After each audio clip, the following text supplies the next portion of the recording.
Hər kəsə salam, mən Əsmər Nadirova. Bu günləri sizlərə Rusiyanın müstəmləkə rejiminin möhkəmləndirilməsi mövzusunun paragraf 56 Azərbaycan tarixindən izahını verəcəm. Deməli, Çar 1. Nikolay hakimiyyət illəri 1825-1855. 1840-cı il 10 aprel İnzibati Məhkəmə İslahatının layihəsini təsdiq edəcək. 1840-cı ildə Rusiyanın islahatlar keçirməkdə məqsədi nə ola bilər? Əlbəttə ki, müstəmləkə rejimini möhkəmləndirmək, idarəçiliyi imperial sisteminə uyğunlaşdırmaq idi. Və 1840-cı il 10 aprel İnzibati islahatında komendant idarə üsulu ləğv olunacaq. Komendant idarə üsulunun yaranmasını uşaqlar 1803-cü ildən, daha doğrusu 1804-cü ildən götürə bilərik. Ortalama olaraq 1804-cü ildən komendant idarə üsulunu Gəncənin işğalı ilə götürə bilərsiniz uşaqlar. Və komendant idarə üsulu ləğv ediləcək, əvəzində Cənubi Qafqaz Ümumi Rusiya İnzibati ərazi bölgüsü uyğunlaşdırılacaq. Və inzibati bölgü, baxın, Quba, Qəza sahə inzibati bölgüsü olacaq. Uşaqlar, Qəza söhbəti 1840-cı ildə ortaya çıxacaq. 1840-cı ilə qədər baş verən bütün inzibati adları əyalət götürəcəksiniz. Bütün inzibati bölgülər 1840-a qədər əyalət olacaq. 1840-dan sonra artıq Qəza sözünü siz götürə bilərsiniz testlərdə. Quberniya, Qəza sahə olacaqdır. Cənubi Qafqaz inzibati baxımdan iki yerə bölünəcək. Xəzər vilayəti və Gürcü Emirati quberniyası. Xəzər vilayətinin mərkəzi Şamaxı, Gürcü Emirati quberniyası mərkəzi isə Tiflis şəhəri idi. Və 1828-ci ildə yaradılan Erməni vilayəti var idi, hansı ki İrəvanla Naxçıvan əsasında yaradılmışdır və onlar ləğv olunacaq. 1840-cı ildə İrəvan, Naxçıvan qəzaları adlandırılacaqdır. Daha sonra bəy və ağalar idarəçilikdən uzaqlaşdırılacaq. Niyə? Çünki onlar üsyan qaldırmışdı. 1830-cu illərin üsyanları onların idarəçilikdən uzaqlaşmasına səbəb olacaq. Bütün idarəetmə orqanlarına xristiyan məmurlar təyin olunacaq. Nahiyələrin sayı Çar məmurları tərəfindən təsdiq olundu. Bu zaman əhalinin milli tərkibinə, özünə məxsusluğuna filanla heç birisinə də əməl edilməyəcəkdir. Bu, Xəzər vilayətinin qəzalarıdır, uşaqlar. Qubadır, Şamaxı, Şəki, Bakı, Lənkəran, Qarabağ, Dərbənd. Gürcü Emiratiyə götürəcəksiniz İrəvan, Yezavetpol, Naxçıvan, Carbala dairəsini. Və 1844-1846-cı illərdə 19-cu əsrin ikinci yarısına keçirilən inzibati islahatlar 1844-dən 46-nın inzibati islahatında nə olacaqdır? Çar dağlılarla müharibəni tezliklə başa çatdırmaq, Qafqazda öz mövqeyini gücləndirmək üçün 1844-cü ildə inzibati ərazi dəyişikliyi həyata keçirəcək. Bəzən o testlərdə qarşıya çıxır uşaqları 1844-cü il inzibati islahatın, yəni bunu uşaqlar verməlim, dağlılarla nə əlaqəsi, ancaq bu cümlə kitabda var, diqqətli olun. Deyinəcəkdir, Cənubi Qafqaz diyarının baş idarəsini ləğv edəcəkdir.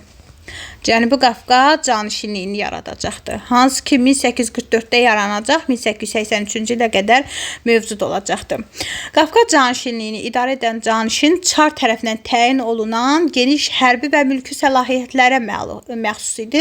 Qafqazın ilk canişində Mikhail Vorontsov olacaqdır. Çar 1. Nikolay 1846-cı il 14 dekabr fərmanında görək nə deyəcək? Deyəcək ki, Cənubi Qafqazın inzibati quruluşunda yeni bir dəyişiklik edirəm. Nə edirəm? Bu dəfə Gürcü Emirati quberniyası ilə Xəzər vilayətini ləğv edəcəm. Hansı ki 1840-da yaranmışdı uşaqlar. 1846-da onları ləğv edəcək. Əvəzinə Tiflis, Kutays, Şamaxı, Dərbənd quberniyalarını yaradacaq. Tiflis, Kutays, Şamaxı və Dərbənd. Eyni zamanda 1849-da İrəvan quberniyası yaranacaq. Mərkəzi İrəvan şəhəri idi. 1859-cu ildə Şamaxıda zəlzələ baş verəcək və quberniya mərkəzi Bakıya köçürüləcəkdir.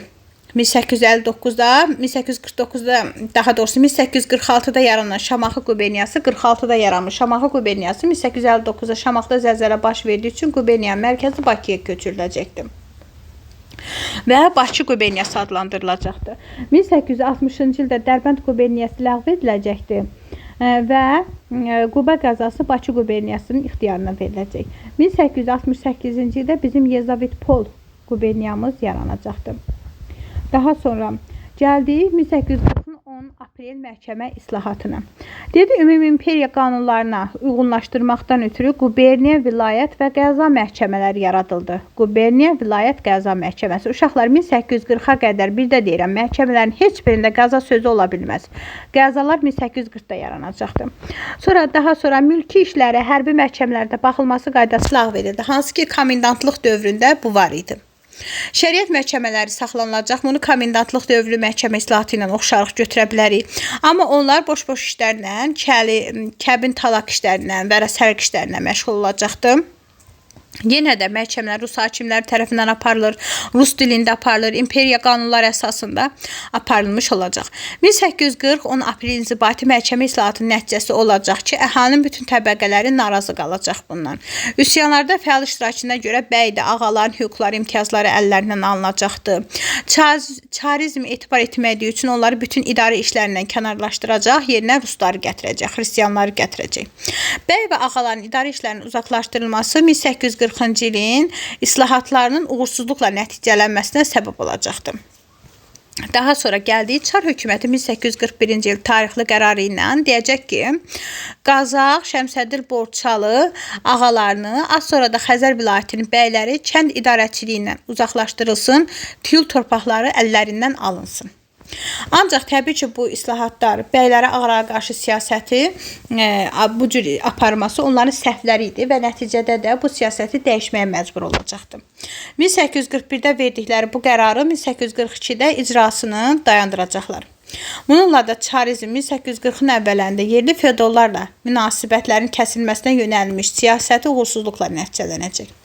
Və 1842-ci ildə Tiflisdə ağaların şəxsi hüquqları, onların həyata keçirilməsi yollarında işlərini hazırlaması haqqında komitə yaradılacaq. Testlərdə var. 1842-ci ildə komitəni yaratdım. Və 1843-cü ildə rəsmi sənədlərdə artıq bəy və ağalar ali müsəlman silki adlanacaq. 1843-cü ildən başlayaraq bunları biz ali müsəlman silki adlandıracağıq. Və 1843-cü ildə ali müsəlman təbəqəsinin imtiyazları da tanınacaqdı. Daha sonra gəldi 1846-cı il 6 dekabr reskriptinə. Reskriptə görək nələr var idi? Deyirik, tüyül və mülk, feodal torpaq mülkiyyəti eyni kateqoriyaya daxil olunacaq. Yəni, tüyül də mülk də eyni olacaqdı. Bu, bəy və ağaların torpaqları, hüquqlarının güclənməsi ilə əlaqədar yeni mərhələnin başlanğıcı demək idi. Yəni, bəy və ağaların mülk, tüyül torpaqları üzərində tam irsi mülkiyyət hüququnu təsdiq edəcək. Yəni, artıq irsi olaraq bundan istifadə edə biləcək. Yəni, atadan oğula, oğuldan nəviyə keçəcəkdir. Bəy və ağalar Rusiya zədəcanları kimi öz mülklərini istifadə etmək, satmaq, bağışlamaq, irsən vermək hüququ qazanacaq. Ancaq ki, yalnız öz torpaq hüququ baxımından eyni səviyyədə olanlara, yəni yalnız ali müsəlman silkilə verə bilərdi bu torpağı, hər yoldan keçənə verə bilməzdi. Və 1846-cı il islahatında bəy və ağalara kəndlər üzərində polis, inzibati məhkəmə hüququ verəcək. Uşaqlar bu 1846-cı ilin reskripti ilə 1847-ci ilin islahatına oxşarlıq götürə bilərik ki, bəy və ağalara polis, inzibati məhkəmə hüququ veriləcək. 1865-ci il kəndli əsasnaməsinə bu hüququ onların əlindən tutub alacaq. Ancaq niyə verirdi bu hüququ onlara? Çarizmə sədaqətlə xidmət etməli idi. Və kəndli qrupları olan rəiyyət, nökər, əkər və rəncbər ləğv edilərək vahid bir adla mülkədar tabelisi adı adlandırılacaqdır. Bir də deyirəm, kəndli qrupları rəiyyət, rəncbər, nökər, əkər ləğv edilib mülkədar tabelisi adı adlandırılacaqdır.